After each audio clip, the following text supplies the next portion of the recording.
PPD@PS വേൾഡിലേക്ക് എൻ്റെ കുട്ടികൾക്കെല്ലാവർക്കും സ്വാഗതം. മക്കളെ 8ാം ക്ലാസ്സിലെ 1ാമത്തെ അധ്യായത്തിൽ 2 വീഡിയോ ഇപ്പോൾ ഞാൻ ചെയ്തു നിങ്ങൾക്ക് മുമ്പിൽ അവതരിപ്പിച്ചു കഴിഞ്ഞു. അതിൻ്റെ തുടർച്ചയായി 3ാമത്തെ വീഡിയോ ആണ് ഞാൻ നിങ്ങൾക്ക് വേണ്ടി ഇപ്പോൾ തയ്യാറാക്കുന്നത്. കഴിഞ്ഞ ക്ലാസ്സിൽ സോളിഡ്, ലിക്വിഡ്, ഗ്യാസ് ഇവ തമ്മിൽ അവയുടെ ആകൃതി, അവയുടെ മാസ്, അവയുടെ വ്യാപ്തം ഇവ തമ്മിൽ എങ്ങനെ ബന്ധപ്പെട്ടിരിക്കുന്നു എന്നുള്ളത് നമ്മൾ ഡിസ്കസ് ചെയ്ത് കഴിഞ്ഞു. ഇന്ന് നിങ്ങൾക്ക് മുമ്പിൽ ഞാൻ അവതരിപ്പിക്കുന്നത്, നമുക്കറിയാം എല്ലാ വസ്തുക്കളും നിർമ്മിച്ചിരിക്കുന്നത് തന്മാത്രകൾ കൊണ്ടാണ്. All substances are made up of molecules. ഈ തന്മാത്രകളുടെ ക്രമീകരണം, the arrangement of molecules in solid, liquid and gas, ഖരവസ്തുക്കളിലും ദ്രാവക പദാർത്ഥങ്ങളിലും വാതക പദാർത്ഥങ്ങളിലും തന്മാത്രകളുടെ ക്രമീകരണം ഒരുപോലെയാണോ എന്ന് ഒന്ന് നമുക്ക് ആലോചിക്കാം. നമുക്കറിയാം ഒരു ഖരവസ്തുവിൻ്റെ പ്രത്യേകത എന്താ? ഒരു സോളിഡിൻ്റെ പ്രത്യേകത, അതൊരു സ്ഥലത്ത് വെച്ചാൽ അവിടെ നിൽക്കും. അവിടുന്ന് അതിൻ്റെ സ്ഥാനം ഒന്ന് മാറണമെങ്കിൽ നമ്മൾ ആരെങ്കിലും പിടിച്ചെടുത്ത് വെക്കുന്ന വേണം, അല്ലാതെ സ്വയം അതിന് ചലിക്കാൻ കഴിയണില്ല. സ്വയം അതിന് ഒഴുകി നടക്കാൻ കഴിയുന്നില്ല. സ്വയം അതിന് പറക്കാൻ കഴിയുന്നില്ല, വികസിക്കാൻ കഴിയുന്നില്ല, പിന്നെ നീങ്ങാൻ കഴിയുന്നില്ല, പല ഭാഗത്തേക്കും നീങ്ങാൻ കഴിയുന്നില്ല.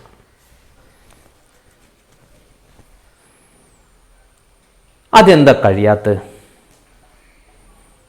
എന്തുകൊണ്ടൊരു ഖരവസ്തു, ഒരു സോളിഡ് സബ്സ്റ്റൻസ്, അതൊരു സ്ഥലത്ത് വെച്ചാൽ അത് അവിടെ തന്നെ ഉറച്ചു നിൽക്കുന്നു?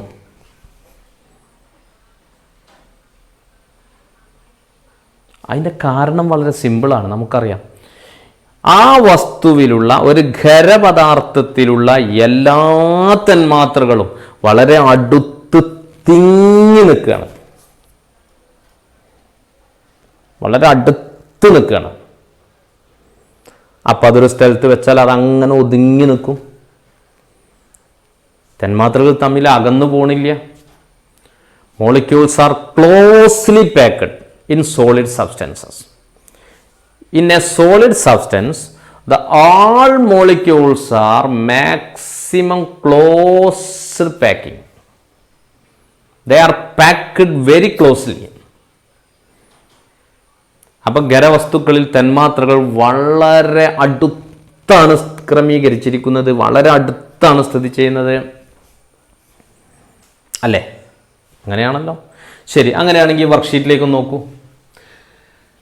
ഞാൻ ഈ വർക്ക്ഷീറ്റിൽ സോളിഡ്, ലിക്വിഡ്, ഗ്യാസ് ഇങ്ങനെ 3 കോളുണ്ട്. പിന്നെ തന്മാത്രകൾ തമ്മിലുള്ള അകലം, distance between the molecules, freedom of motion of molecules, തന്മാത്രകളുടെ ചലന സ്വാതന്ത്ര്യം, തന്മാത്രകൾ തമ്മിലുള്ള ആകർഷണ ബലം, അട്രാക്ഷൻ ബിറ്റ്വീൻ മോളിക്യൂൾസ്. ഈ 3 പ്രത്യേകതകൾ, തന്മാത്രകളുടെ പ്രത്യേകതകൾ എഴുതി വെച്ചിട്ടുണ്ട്. അത് നമുക്കൊന്ന് കമ്പയർ ചെയ്ത് നോക്കാം. ആദ്യം തന്മാത്രകൾ തമ്മിലുള്ള അകലം, ഡിസ്റ്റൻസ് ബിറ്റ്വീൻ മോളിക്യൂൾസ്. ഖരവസ്തുവിൽ തന്മാത്രകൾ വളരെ അടുത്തല്ലേ നിൽക്കണേ? ദേ ആർ ക്ലോസ്ലി പാക്ഡ് ആണ്. അപ്പോൾ തന്മാത്രകൾക്കിടയിൽ അകലം വളരെ കുറവല്ലേ? വളരെ കുറവല്ലേ? അപ്പം ഇൻ സോളിഡ് സ്റ്റേറ്റ്, ഖരവസ്തുക്കളിൽ തന്മാത്രകൾക്കിടയിലുള്ള അകലം കുറവ്, വളരെ കുറവ്. Short distance, very short distance. ഇനി ലിക്വിഡിലാണെങ്കിലോ ദ്രാവകം. ദ്രാവകം എന്ന് പറഞ്ഞാൽ എന്താ? Liquid. What is A liquid? Liquid ഒരു ചെരിഞ്ഞ പ്രതലത്തിൽ ഒഴിച്ചാൽ അത് താഴോട്ട് ഒഴുകി ഒഴുകി ഒഴുകി ഒഴുകി പോകാനുള്ള കഴിവുണ്ടല്ലേ? ഈ ഒഴുകാനുള്ള കഴിവ് എങ്ങനെ കിട്ടി? Ability to flow of a liquid. How they got ability to flow from one point to another. ഒരു സ്ഥലത്ത് നിന്ന് മറ്റു സ്ഥലത്തേക്ക് ഒഴുകാനുള്ള കഴിവ് എങ്ങനെ ഒരു ദ്രാവകത്തിന് കിട്ടി? എന്തേ അതിനുള്ള കാരണം? വളരെ സിമ്പിൾ. തന്മാത്രകൾ തമ്മിലുള്ള അകലം കുറച്ച് കൂടുതലാണ്, അകന്നു നിൽക്കും. അപ്പോൾ ഒരു തന്മാത്രൻ്റെ മുകളിലൂടെ മറ്റേ തന്മാത്രകൾക്ക് നീങ്ങാൻ കഴിയും. കാരണം അതിന് മാത്രം കുറച്ച് അകലം, കുറച്ച് ഗ്യാപ്പ് ഉണ്ടാവും. ഒരു തന്മാത്രയിൽ നിന്ന് മറ്റേ തന്മാത്രയിലേക്കുള്ള അകലം കുറച്ച് ഗ്യാപ്പ് ഉണ്ടാവും. അപ്പോൾ ഈ ഗ്യാപ്പ് ഉള്ളതുകൊണ്ട് തന്നെ ഈ തന്മാത്രകൾക്ക് കുറച്ച് ചലിക്കാൻ കഴിയും, മൂവ് ചെയ്യാൻ കഴിയും. ഒന്നിൻ്റെ മുകളിലൂടെ മറ്റൊന്നിലേക്ക് ഇങ്ങനെ മൂവ് ചെയ്ത് നീങ്ങാൻ കഴിയും. പക്ഷേ ഒരു കണ്ടീഷൻ ഉണ്ട്, ആ തന്മാത്രകൾ തമ്മിൽ അകലം കൂടില്ല. ഡിസ്റ്റൻസ് കൂടാതെ ആ ഉള്ള ഡിസ്റ്റൻസിൻ്റെ ഉള്ളിൽ നിന്നുകൊണ്ട് ഇങ്ങനെ മൂവ് ചെയ്യാൻ കഴിയും. ഒന്നിൻ്റെ മുകളിലൂടെ മറ്റൊന്നിന് ഇങ്ങനെ ചലിക്കാൻ കഴിയും. തന്മാത്ര വേറിട്ട് പോകില്ല, സെപ്പറേറ്റ് ചെയ്യൂല. Molecules are not getting separated, but they can move over one another. അപ്പോൾ ഒരു തന്മാത്രൻ്റെ മുകളിലൂടെ മറ്റൊരു തന്മാത്രക്ക് മൂവ് ചെയ്യുക. ഇതിനാണ് നമ്മൾ ഫ്ലോ എന്ന് പറയുക, ഒഴുകുക എന്ന് പറയാം.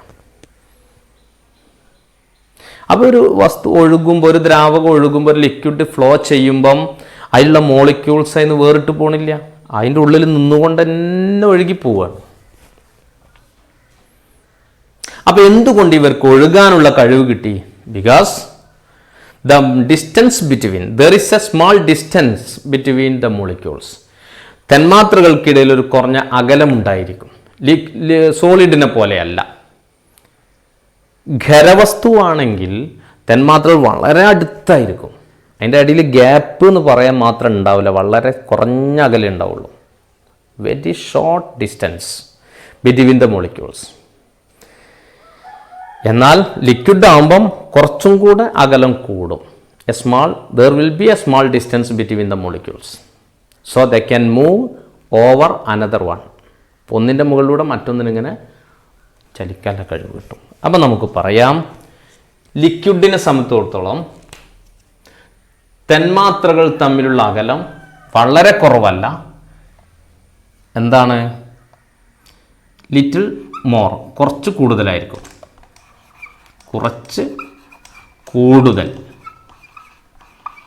Little more. ഏതിനേക്കാൾ? സോളിഡിനേക്കാൾ കുറച്ചും കൂടെ കൂടുതലായിരിക്കും. വെരി ഷോർട്ടാണ്. ഓക്കെ, നോക്കുക.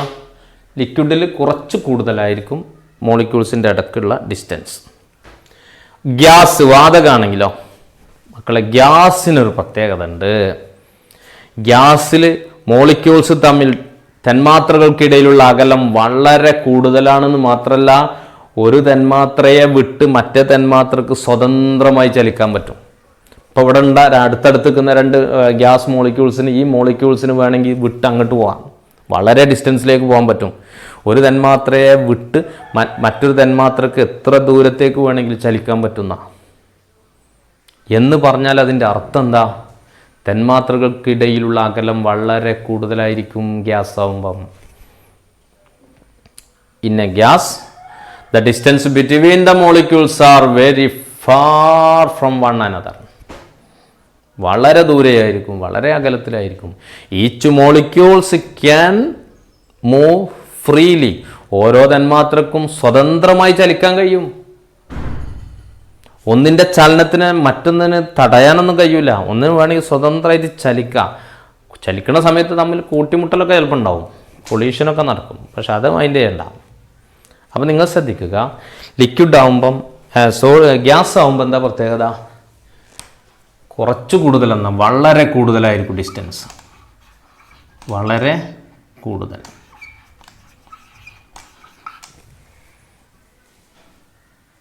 മോർ, വളരെ കൂടുതലായിരിക്കും. ഇപ്പോൾ ഡിസ്റ്റൻസ് വളരെ കൂടുതലായിരിക്കും. അപ്പം ലിക്വിഡ് ആകുമ്പം തന്മാത്രകൾ വളരെ അടുത്ത് സ്ഥിതി ചെയ്യുന്നു, തന്മാത്രകൾക്കിടയിലുള്ള അകലം വളരെ കുറവായിരിക്കും. Molecules R closely packed in solid substances, so the distance between the molecules are very short, വളരെ കുറഞ്ഞ അകലം ഉണ്ടാവുള്ളൂ. In the case of liquid, ദ്രാവക പദാർത്ഥങ്ങളിൽ മോളിക്യൂൾസ്, തന്മാത്രകൾക്കിടയിലുള്ള അകലം അല്പം കൂടുതലായിരിക്കും, സോളിഡിനേക്കാൾ കുറച്ച് കൂടും.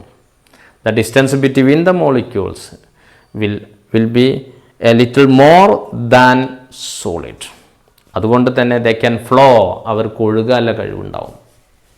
ഗ്യാസ് സ്റ്റേറ്റിലാവുമ്പം തന്മാത്രകൾക്കിടയിലുള്ള അകലം വളരെ കൂടുതലായിരിക്കും. അവർക്ക് ഓരോന്നിനും സ്വതന്ത്രമായി ചലിക്കാൻ കഴിയും. അപ്പം distance between the molecules in gas state they are very very far from one another, so they can move freely. ഓരോന്നിനും സ്വതന്ത്രമായി ചലിക്കാനുള്ള കഴിവുണ്ട്. അതാണ് ഗ്യാസിനെ പറ്റി പറയുള്ളത്. ഇനി അടുത്ത പ്രത്യേകത ഫ്രീഡം ഓഫ് മോഷൻ, ചലന സ്വാതന്ത്ര്യമാണ്. തന്മാത്രകളുടെ ചലന സ്വാതന്ത്ര്യം നോക്കുകയാണെങ്കിൽ ഏറ്റവും കുറവാർക്കായിരിക്കും ചലിക്കാൻ കഴിയാതെ നിൽക്കുന്നത്. സോളിഡിനാവില്ലേ? യെസ്. അപ്പം സോളിഡിൽ തന്മാത്രകളുടെ ചലന സ്വാതന്ത്ര്യം, freedom of motion is very very വളരെ കുറവാണ്.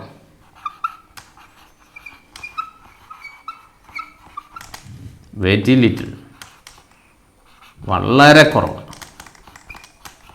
വളരെ കുറവാണ് ചലന സ്വാതന്ത്ര്യം തന്മാത്രകൾക്ക്. ലിക്വിഡ് ആകുമ്പോഴോ കുറച്ച് അകലം കൂടൂലേ? തന്മാത്രകൾക്കിടയിലുള്ള അകലം കുറച്ച് കൂടിക്കഴിഞ്ഞാൽ കുറച്ച് ചലന സ്വാതന്ത്ര്യം ഉണ്ടാകും. അപ്പോൾ ചലിക്കാള് കുറച്ച് കൂടുതലായിരിക്കും, അല്പം കൂടുതൽ.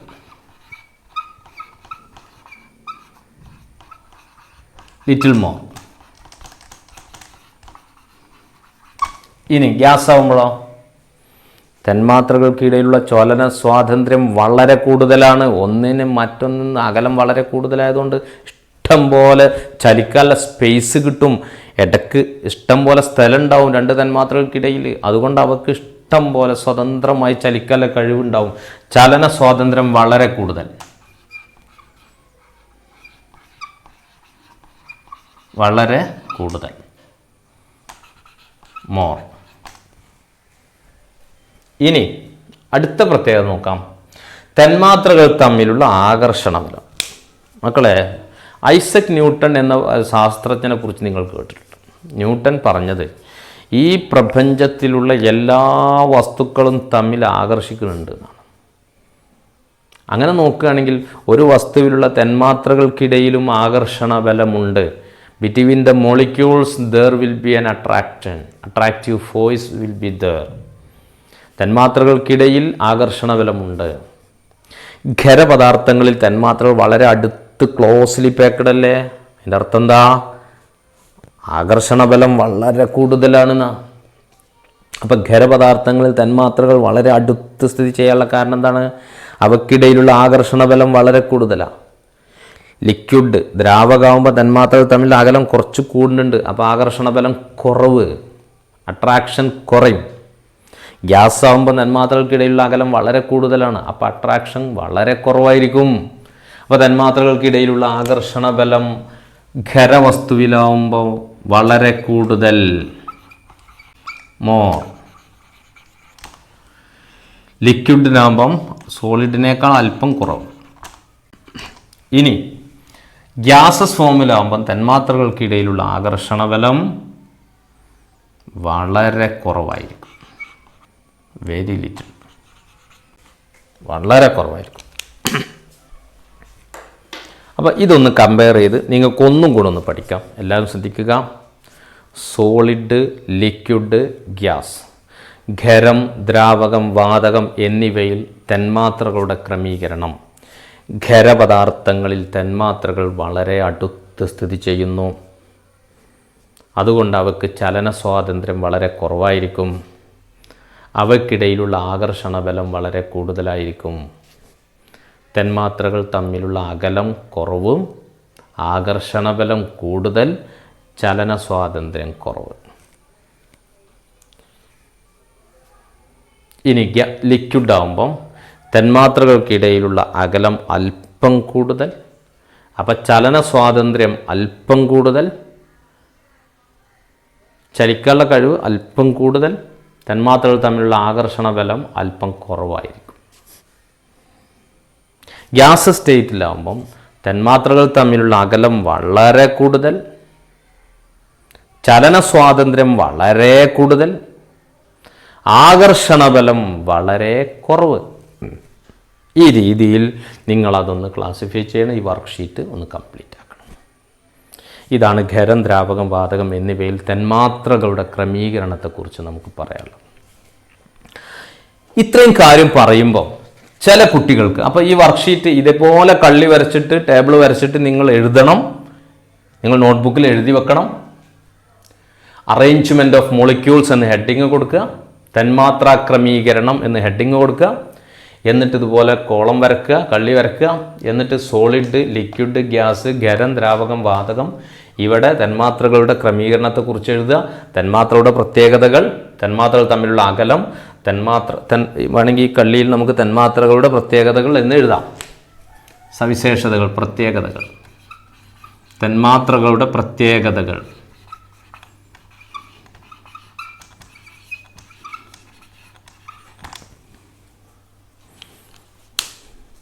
യെസ്, മോളിക്യൂൾസ്, അവ തമ്മിലുള്ള അകലം, distance between the molecules, the freedom of motion of molecule, തന്മാത്രയുടെ ചലന സ്വാതന്ത്ര്യം, തന്മാത്ര തമ്മിലുള്ള ആകർഷണ ബലം, the attraction between the molecules.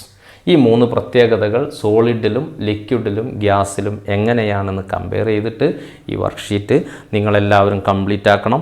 നോട്ട്ബുക്കിൽ ഇത് പകർത്തി വെക്കണം. സ്കൂളിലേക്ക് നമ്മൾ തുറന്ന് വരുമ്പോൾ എല്ലാവരും ഈ നോട്ട്ബുക്കോട് കൂടി തന്നെ വരണം. അതോടുകൂടി നമുക്ക് വളരെ പെട്ടെന്ന് നമ്മുടെ പാഠഭാഗങ്ങളൊക്കെ തീർത്ത് മുന്നോട്ട് പോകാൻ കഴിയും. അപ്പോൾ ഇതെല്ലാവർക്കും ക്ലിയർ ആയല്ലോ? യെസ്. ഇനി ഇത് കേൾക്കുമ്പോൾ ചില കുട്ടികൾക്ക് തോന്നുന്നുണ്ട്, അപ്പോൾ ഒരു സോളിഡിനെ ലിക്വിഡ് ആക്കാൻ പറ്റൂലേ? ഒരു ഖരവസ്തുവിനെ ദ്രാവകാക്കാൻ പറ്റൂലേ? ഒന്ന് ആലോചിച്ച് നോക്കുക. ഒരു ഖരവസ്തുവിനെ ദ്രാവകാക്കണമെങ്കിൽ എന്ത് മാറ്റാണ് അതിൽ വരേണ്ടത്? തന്മാത്രകളുടെ ക്രമീകരണത്തിൽ എന്ത് മാറ്റം വന്നാലാണ് ഒരു ഖരം ദ്രാവകാവുക? ആലോചിച്ച് നോക്കൂ, ഒന്ന് ആലോചിച്ച് നോക്കൂ. തന്മാത്രകൾ തമ്മിൽ കുറച്ച് അകലം വേണ്ടേ? അപ്പോഴല്ലേ ദ്രാവകാവുക? അല്ലേ? സോളിഡ് ആകുമ്പോൾ തന്മാത്രകൾ വളരെ അടുത്തുക്കും. ദ്രാവകമാകുമ്പോഴോ തന്മാത്രകൾ തമ്മിലുള്ള അകലം കുറച്ച് കൂടണം. അപ്പോൾ അത് ലിക്വിഡ് ആകും. അപ്പോൾ a solid can be converted in to liquid. How? By increasing the distance between the molecules. ഒരു ഖരവസ്തുവിനെ നമുക്ക് ദ്രാവകാക്കി മാറ്റാൻ കഴിയും. എന്ത് ചെയ്താൽ? തന്മാത്രകൾ തമ്മിലുള്ള അകലം കൂട്ടിയാൽ. ഇതേപോലെ ലിക്വിഡിനെ നമുക്ക് ഗ്യാസ് ആക്കിക്കൂടെ? എങ്ങനെ ലിക്വിഡിനെ ഗ്യാസ് ആക്കും? ലിക്വിഡിലുള്ള തന്മാത്രയുടെ അകലം വീണ്ടും കൂടണം. Distance between the molecules should increase again. വീണ്ടും അത് വർദ്ധിപ്പിക്കണം. അപ്പം അത് ഗ്യാസസ് ഫോമിലേക്ക് മാറും, വാതകമായിട്ട് മാറും. അപ്പം നിങ്ങൾ ശ്രദ്ധിക്കുക, തന്മാത്രകൾ തമ്മിലുള്ള അകലത്തിൽ വ്യത്യാസം വരുത്തിയാൽ ഒരു വസ്തുവിൻ്റെ ഒരവസ്ഥയിൽ നിന്നും മറ്റൊരവസ്ഥയിലേക്ക് നമുക്ക് മാറ്റാൻ പറ്റും. Solid can be converted in to liquid, liquid can be converted in to gas, gases can be converted in to liquid, liquid can be converted in to solid. ഒരു ഖരവസ്തുവിനെ ദ്രാവകമാക്കാൻ പറ്റും, ദ്രാവകത്തിന് വാതകാക്കാൻ പറ്റും, വാതകത്തിന് തിരിച്ച് ദ്രാവകാക്കാൻ പറ്റും, ദ്രാവകത്തിന് തിരിച്ച് സോളിഡാക്കാൻ പറ്റും, ഖരവസ്തു ആക്കാൻ പറ്റും. അപ്പം ഖരം ദ്രാവകാക്കാനും ദ്രാവകം വാതകാക്കാനും വാതകം തിരിച്ച് ദ്രാവകാക്കാനും ദ്രാവകം തിരിച്ച് ഖരാക്കാനും ഒക്കെ നമുക്ക് കഴിയും. എന്ത് ചെയ്താൽ മതി? തന്മാത്രകൾ തമ്മിലുള്ള അകലത്തിൽ വ്യത്യാസം വരുത്തിയാൽ മതി. ശരി, അങ്ങനെയാണെങ്കിൽ ഒരു സോളിഡ് ആക്കണമെങ്കിൽ എന്ത് വേണം? തന്മാത്രകൾ തമ്മിലുള്ള അകലം വളരെ കുറക്കണം. ലിക്വിഡ് ആക്കണമെങ്കിലോ സോളിഡിലുള്ള തന്മാത്രയുടെ അകലം കുറച്ച് കൂട്ടണം. വാതകമാക്കണമെങ്കിലോ ലിക്വിഡിലുള്ള തന്മാത്രയുടെ അകലം വീണ്ടും വർദ്ധിപ്പിക്കണം. If we change the distance between the molecules, the substances can be converted. It's a phase from one state into another state. ഒരവസ്ഥയിൽ നിന്നും മറ്റൊരവസ്ഥയിലേക്ക് അതിനെ മാറ്റാൻ നമുക്ക് കഴിയും. ആ തന്മാത്രയുടെ ക്രമീകരണം, തന്മാത്രകൾ തമ്മിലുള്ള അകലം ഒന്ന് വ്യത്യാസപ്പെടുത്തിയാൽ മതി. അപ്പോഴാണ് ഒരു ക്വസ്റ്റ്യൻ, തന്മാത്രകൾ തമ്മിലുള്ള അകലം എങ്ങനെ കൂട്ടാൻ കഴിയും? How can we increase the distance between the molecule? തന്മാത്രകൾക്കിടയിലുള്ള അകലം എങ്ങനെ വർദ്ധിപ്പിക്കാൻ പറ്റും? നമ്മളൊന്ന് ആലോചിച്ച് നോക്കൂ. നിങ്ങളൊന്ന് ആലോചിച്ച് നോക്കൂ, തന്മാത്രകൾ തമ്മിലുള്ള അകലം എങ്ങനെ കൂട്ടാൻ പറ്റും എന്നൊന്ന് ആലോചിച്ച് നോക്കൂ. വളരെ സിമ്പിളാണ്, ചൂടാക്കിയാൽ മതി. ചൂടാക്കി കഴിഞ്ഞാൽ തന്മാത്രകൾ ചൂടാവുമ്പോൾ തന്മാത്രയുടെ ചലനം കൂടും, സ്പീഡ് കൂടും, തന്മാത്ര തമ്മിലുള്ള അകലം കൂടും. ചൂടാക്കി ചൂടാക്കി ചൂടാക്കി ഇങ്ങനെ വരുമ്പോൾ തന്മാത്ര തമ്മിലുള്ള അകലം കൂടി കൂടി കൂടി കൂടി കൂടി വരും. തണുപ്പിക്കുമ്പോഴോ തന്മാത്രകൾ തമ്മിലുള്ള അകലം കുറഞ്ഞു കുറഞ്ഞു കുറഞ്ഞു കുറഞ്ഞു വരും. ശ്രദ്ധിക്കുക, distance between the molecules can be increased by heating the substance. ഒരു പദാർത്ഥത്തിനെ ചൂടാക്കിയാൽ ആ തന്മാത്രകൾക്കിടയിലുള്ള അകലം കൂടി കൂടി കൂടി കൂടി വരും. The distance between the molecules can be decreased, reduced by cooling the substance. ഒരു വസ്തുവിനെ ചൂടാക്കിയാൽ തന്മാത്രകൾ തമ്മിലുള്ള അകലം വർദ്ധിക്കും, തണുപ്പിച്ചാൽ തന്മാത്രകൾ തമ്മിലുള്ള അകലം കുറയും. അപ്പൊ ഈ ചാർട്ടിലേക്ക് എല്ലാവരും നോക്കുക. ഒരു ഖരം, സോളിഡിനെ നമുക്ക് ലിക്വിഡ് ആക്കണം, ദ്രാവകാക്കണം. എന്ത് ചെയ്യണം? സോളിഡ് ഖരത്തെ ദ്രാവകാക്കി മാറ്റണമെങ്കിൽ ചൂടാക്കണം, ഹീറ്റ്. ഖരത്തെ ചൂടാക്കുന്നു എന്ന് എഴുതിയത്. ചൂടാക്കുമ്പോൾ അതെന്തായി മാറും? ദ്രാവകമായിട്ട് മാറും. ദ്രാവകത്തെ ചൂടാക്കുമ്പോൾ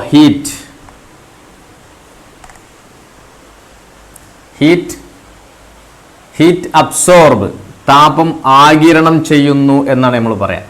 മലയാളത്തിൽ താപാകിരണം, ഹീറ്റ് അബ്സോർബ് എന്ന് എഴുതിയേക്കാം. ഹീറ്റ് അബ്സോർബ്, താപം ആഗിരണം ചെയ്യുന്നു, താപാകിരണം. അപ്പൊ ഖരവസ്തു താപത്തെ ആഗിരണം ചെയ്യുമ്പോൾ അത് ലിക്വിഡ്, ദ്രാവകമായി മാറും. ഒരു ദ്രാവകം ഹീറ്റിനെ അബ്സോർബ് ചെയ്യുമ്പോൾ ഹീറ്റ് അബ്സോർബ്, മലയാളത്തിൽ താപാകിരണം. താപത്തെ ആഗിരണം ചെയ്യുമ്പോൾ അത് വാതകമായി മാറും. It will convert in to gas. ഇനി ഒരു വാതകത്തെ തണുപ്പിക്കുന്നു.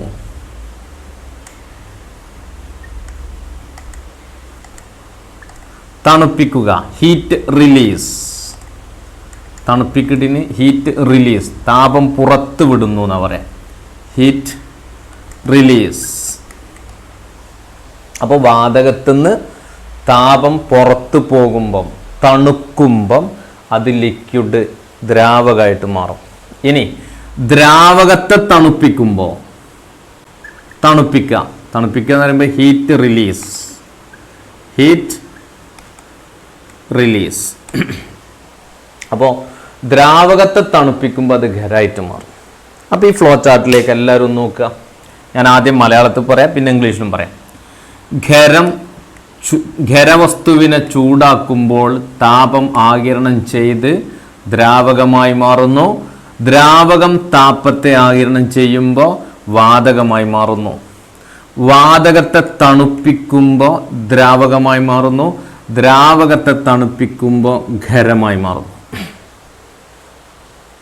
അപ്പൊ ചൂടാക്കിയും തണുപ്പിച്ചും ഒരു വസ്തുവിനെ അതിൻ്റെ ഒരവസ്ഥയിൽ നിന്നും മറ്റൊരവസ്ഥയിലേക്ക് നമുക്ക് മാറ്റാൻ പറ്റും.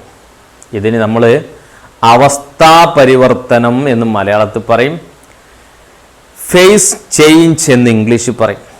അവസ്ഥാ പരിവർത്തനം, phase change, PHASE, phase change, അവസ്ഥാ പരിവർത്തനം എന്ന് പറയും.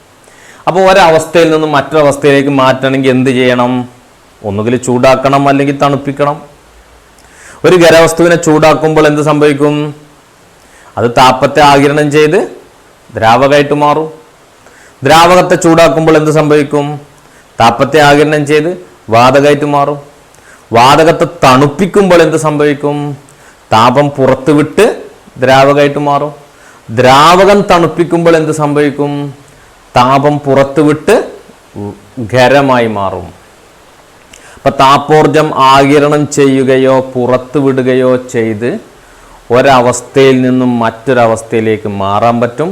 ഇതിനെ പറയുന്ന പേരാണ് അവസ്ഥാ പരിവർത്തനം. ഇനി ഇംഗ്ലീഷ് മീഡിയം കുട്ടികൾക്ക് വേണ്ടി ഇത് തന്നെ ഇംഗ്ലീഷിൽ പറഞ്ഞുതരാം. Solid can be converted in to liquid by heating it. When we heat the solid substance absorb the heat and it convert into liquid. When a liquid is heated, it will absorb heat energy, and it will convert into gas. When a gaseous substance is cool means releasing energy, heat energy. താപം പുറത്ത് വിടുമ്പോഴാണ് തണുക്കുക. അപ്പോൾ when a gas substance release heat energy, it will cool, converted into liquid state. When a liquid release heat energy, it will cool into solid substance. അപ്പം ഖരം ചൂടാക്കുമ്പോൾ ദ്രാവകമായും, ദ്രാവകത്തെ ചൂടാക്കുമ്പോൾ വാതകമായും, വാതകത്തെ തണുപ്പിക്കുമ്പോൾ ദ്രാവകമായും, ദ്രാവകത്തെ തണുപ്പിക്കുമ്പോൾ ഖരമായി മാറുന്നു. Solid can be converted in to liquid by heating the solid. When the liquid heat, it will convert into gas. When gas cool, it will convert into liquid. Then a liquid cool, it will convert into solid. ഇതിപ്പോൾ എല്ലാവർക്കും മനസ്സിലായി, ഇതാണ് അവസ്ഥാ പരിവർത്തനം. എന്നാൽ ചില വസ്തുക്കൾ, ചില ഖരവസ്തുക്കൾ, some solid substances, when we heat it, ചില ഖരവസ്തുക്കളെ ചൂടാക്കുമ്പോൾ അത് നേരിട്ട് ഗ്യാസായി മാറും. ലിക്വിഡ് ആവാതെ, ദ്രാവകമാകാതെ നേരെ വാതകാവസ്ഥയിലേക്ക് മാറുന്ന കുറേ വസ്തുക്കളെ നമുക്ക് പരിചയമുണ്ട്. അപ്പം അങ്ങനെയും സംഭവിക്കാം. അപ്പോൾ ചില ഖരവസ്തുക്കളെ ചൂടാക്കുമ്പോൾ താപം ആഗിരണം ചെയ്ത്, താപാഗിരണം, heat absorb, solid substance heat absorb, then it will be converted into gaseous state. നേരിട്ട് ഖരം വാതകമായി മാറാം. ഇതേപോലെ വാതകത്തെ തണുപ്പിക്കുമ്പോൾ നേരിട്ട് ഖരമായി മാറാം. തണുപ്പിക്കുന്നു, കോൾ. ഒരു ഗ്യാസ് നേരെ അത് തണുപ്പിക്കുമ്പോൾ നേരിട്ട് സോളിഡ് ഖരമായി മാറുന്ന പ്രവർത്തനവും നാം കണ്ടിട്ടുണ്ട്, മാറ്റവും നാം കണ്ടിട്ടുണ്ട്. ഇതാണ് ഫേസ് ചേഞ്ച് എന്ന് പറയുന്നത്. ഈ ഓരോ ഫേസ് ചേഞ്ചിനും നമ്മൾ ഓരോ പേരിട്ടിട്ടുണ്ട്. ആ പേര് നിങ്ങളെല്ലാവരും ഒന്ന് പഠിക്കണം. ഞാനിപ്പോൾ പറഞ്ഞുതരാം, ഒന്ന് ശ്രദ്ധിച്ചിരിക്കാം. നോക്കുക, ഖരത്തെ ചൂടാക്കുമ്പോൾ ദ്രാവകമാവും. ഖരത്തെ ചൂടാക്കുമ്പോൾ ദ്രാവകമാകുന്നതിന് നമ്മൾ പറയും ദ്രവീകരണം. മലയാളത്തിൽ പറയും ദ്രവീകരണം, ഉരുകുക എന്ന് പറയും. ഖരം ദ്രാവകമായിട്ട് മാറുന്നതിന് ദ്രവീകരണം, ലിക്വേഷൻ. ഇംഗ്ലീഷിൽ പറയും ലിക്വേഷൻ. ഇനി ദ്രാവകം ചൂടാവുമ്പോൾ വാതകമായിട്ട് മാറുന്നതിന് നമ്മൾ പറയും ബാഷ്പനം.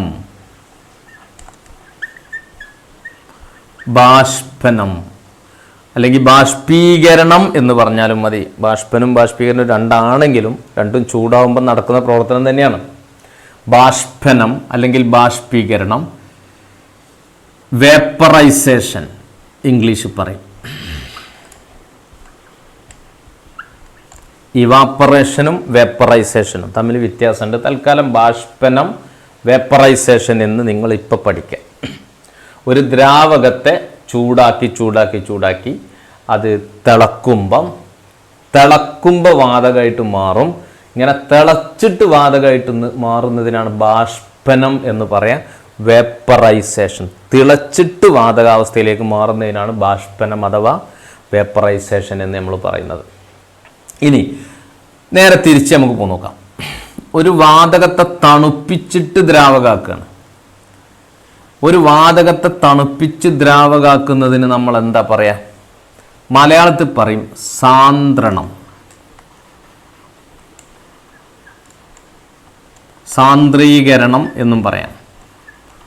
സാന്ദ്രീകരണം. ഇംഗ്ലീഷ് പറയും കണ്ടൻസേഷൻ.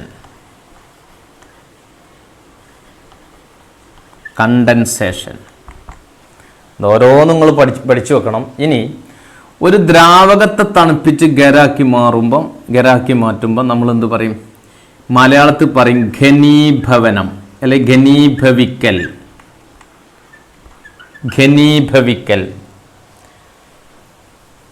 സോളിഡിഫിക്കേഷൻ എന്ന് ഇംഗ്ലീഷ് പറയും. സോളിഡിഫിക്കേഷൻ.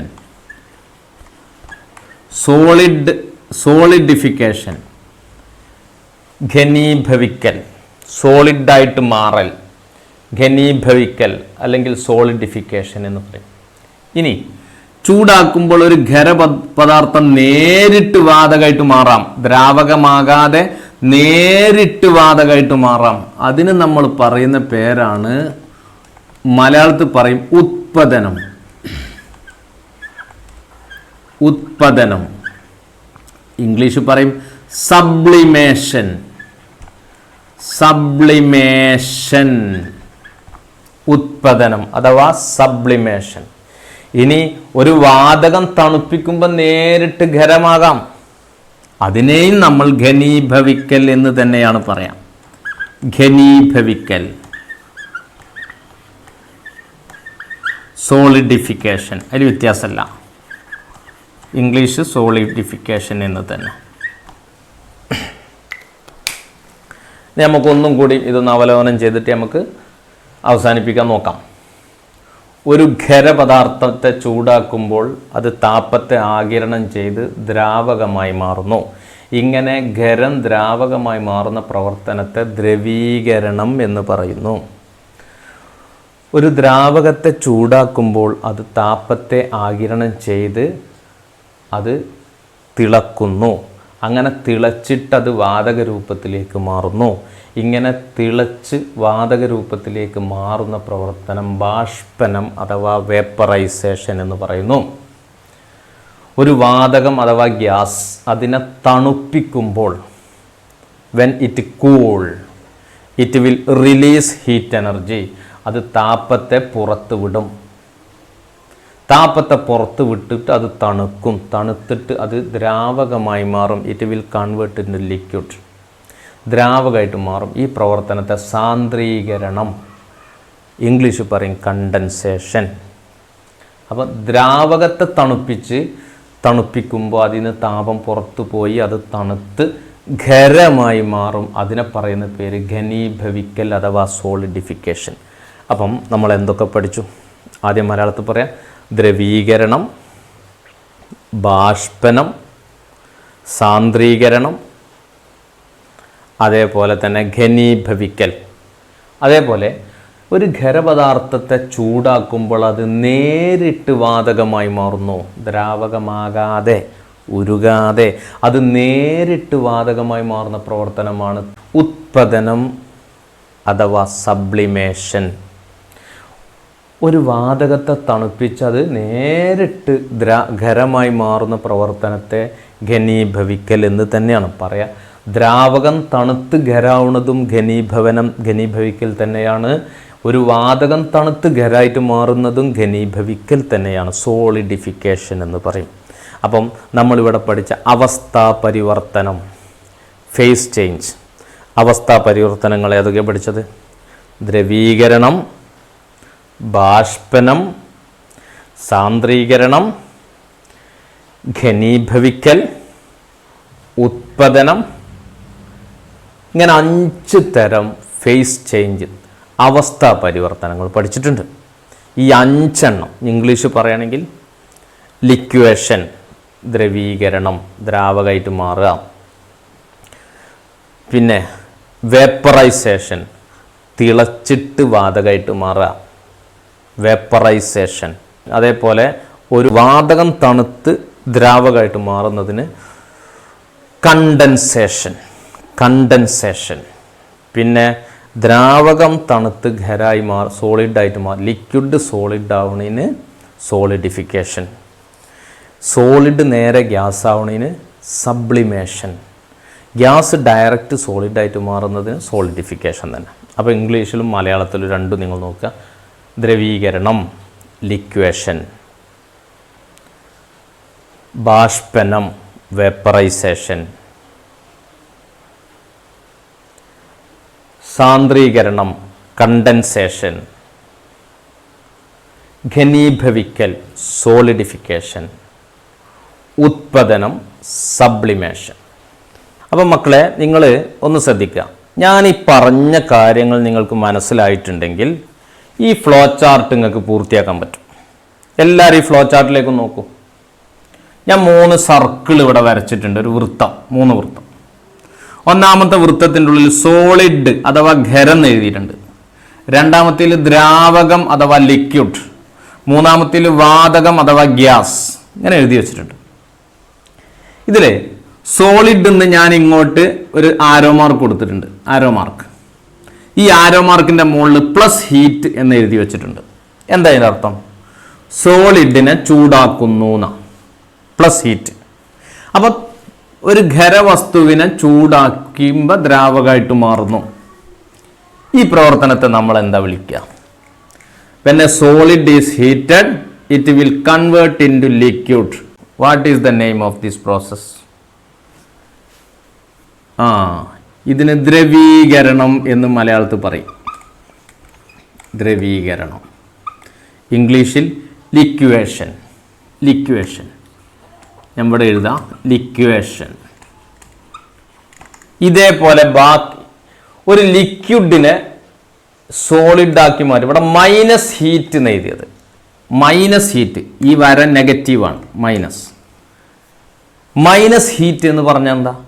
താപം പുറത്ത് വിടുന്നു. പ്ലസ് ഹീറ്റ് പറഞ്ഞാൽ താപത്തെ ആഗിരണം ചെയ്യുന്നു. മൈനസ് ഹീറ്റ് താപം പുറത്ത് വിടുക എന്ന് പറഞ്ഞാൽ തണുക്കുക എന്നാണ് അർത്ഥം. അപ്പോൾ ഒരു ലിക്വിഡ് ദ്രാവകം തണുക്കുമ്പം എന്താകുന്നു? ഖരമായി മാറും. അതിന് പറയുന്ന പേരെന്താ? ദ്രാവകം തണുത്ത് ഖരാവണിന് മലയാളത്തിൽ പറയും ഘനീഭവിക്കൽ, അല്ലേ? നമ്മൾ പഠിച്ചതാണ് ഘനീഭവിക്കൽ. അപ്പോൾ ഇത് രണ്ടും ഘനീഭവിക്കൽ. ഇംഗ്ലീഷിലാണെങ്കിൽ സോളിഡിഫിക്കേഷൻ. സോളിഡിഫിക്കേഷൻ. ശരി, ഇനി ഇതൊന്ന് കംപ്ലീറ്റ് ചെയ്യാൻ പറ്റുമോ നോക്കി നിങ്ങൾ. ഈ ആരോ മാർക്ക് എന്തിനാ സൂചിപ്പിക്കുന്നത്? ഈ ആരോ മാർക്ക് ഒന്ന് നോക്കൂ. ലിക്വിഡ് ഗ്യാസ് ആവുന്നു, ദ്രാവകം വാതകമാവുന്നു. ദ്രാവകം വാതകമായിട്ട് മാറുന്നത് എങ്ങനെയാ? ചൂടാക്കുമ്പോഴോ തണുപ്പിക്കുമ്പോഴോ? ചൂടാക്കുമ്പോൾ. അപ്പോൾ ഇവിടെ പ്ലസ് ഹീറ്റ് എന്നോ മൈനസ് ഹീറ്റ് എന്നോ എഴുതേണ്ടത്? Plus heat. പ്ലസ് ഹീറ്റ്, താപം ആഗിരണം ചെയ്യുന്നു, അങ്ങനെ വാതകമായിട്ട് മാറുന്നു. അതിന് നമ്മൾ എന്താ പറയാ? ദ്രാവകം ചൂടാക്കി വാതകമാക്കണിന് യെസ് എന്താ പറയാ? ബാഷ്പനം. മലയാളത്തിൽ പറയും ബാഷ്പനം. ഇംഗ്ലീഷിൽ വേപ്പറൈസേഷൻ.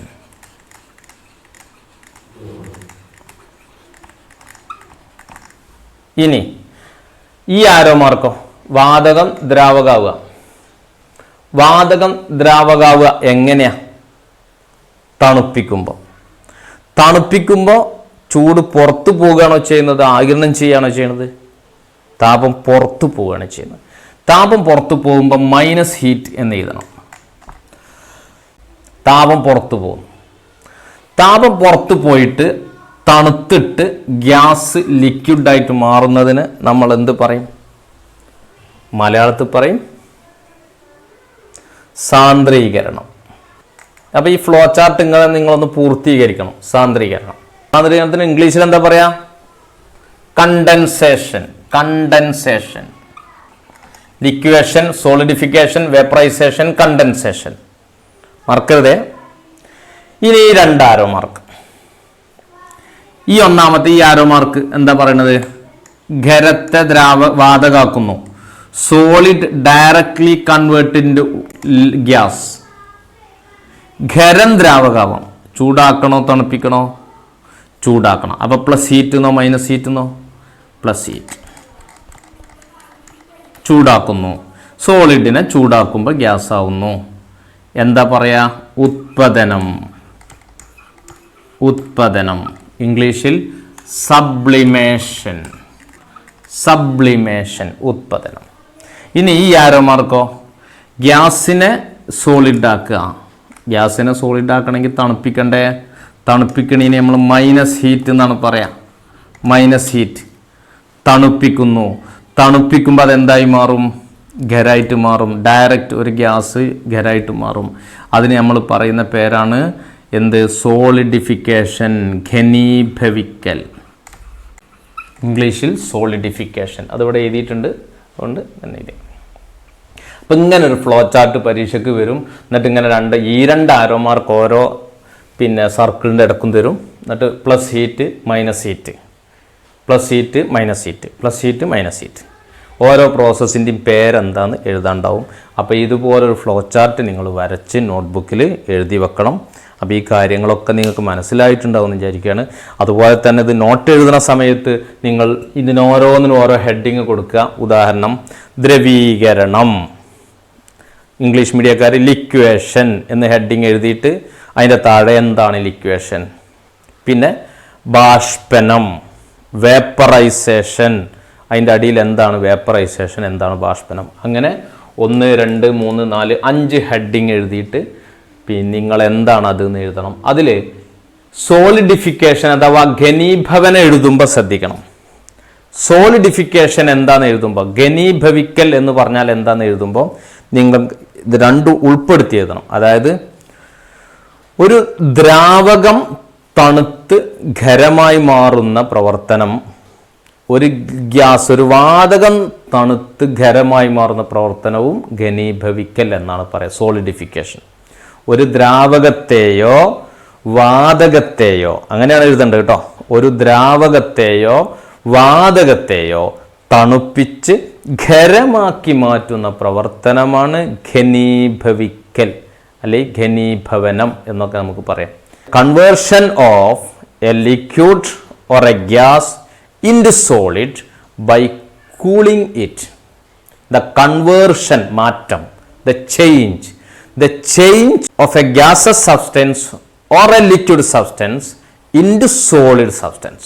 വാതക രൂപത്തിലോ ദ്രാവക രൂപത്തിലോ ഉള്ള ഒരു വസ്തുവിനെ തണുപ്പിച്ച് നേരിട്ട് ഖരമാക്കി മാറ്റുന്ന പ്രവർത്തനത്തെ പറയുന്ന പേരാണ് ഘനീഭവിക്കൽ അല്ലെങ്കിൽ സോളിഡിഫിക്കേഷൻ എന്ന് നമ്മൾ പറയും. അപ്പോൾ ഈ കാര്യങ്ങൾ ശ്രദ്ധിക്കുക. ഈ ഫ്ലോ ചാർട്ട് പൂർത്തിയാക്കുക. ഈ ഓരോന്ന്, ഈ 5 എണ്ണം, ലിക്വേഷൻ, സോളിഡിഫിക്കേഷൻ, വേപ്പറൈസേഷൻ, കണ്ടൻസേഷൻ, സബ്ലിമേഷൻ, ദ്രവീകരണം, ഘനീഭവനം, ബാഷ്പനം, സാന്ദ്രീകരണം, അതുപോലെ തന്നെ ഉത്പാദനം, ഇതെന്താണെന്നുള്ളതും കൂടെ നിങ്ങൾ നോട്ട്ബുക്കിൽ വളരെ കൃത്യമായിട്ട് എഴുതണം. ഓക്കെ. അപ്പോൾ ഈ വീഡിയോ ഇത് നിങ്ങൾക്ക് മനസ്സിലായിട്ടുണ്ടെന്ന് വിചാരിക്കുകയാണ്. അപ്പോൾ ഈ വീഡിയോ നിങ്ങൾക്ക് ഇഷ്ടപ്പെട്ടിട്ടുണ്ടെങ്കിൽ നിങ്ങൾ ലൈക്ക് ചെയ്യണം, കൂട്ടുകാരുമായിട്ട് ഷെയർ ചെയ്യണം. അതുപോലെ തന്നെ ഇനിയും സബ്സ്ക്രൈബ് ചെയ്യാത്തവരുണ്ടെങ്കിൽ ഇത് സബ്സ്ക്രൈബ് ചെയ്യാൻ മറക്കരുത്. അടുത്ത വീഡിയോ നോട്ടിഫിക്കേഷനായിട്ട് കിട്ടണമെന്നുണ്ടെങ്കിൽ നിങ്ങൾ ബെല്ലൈക്കൺ അമർത്തുകയും ചെയ്യുക. എല്ലാവർക്കും എല്ലാ ആശംസകളും നേർന്നുകൊണ്ട് നിർത്തുന്നു. Thank you very much.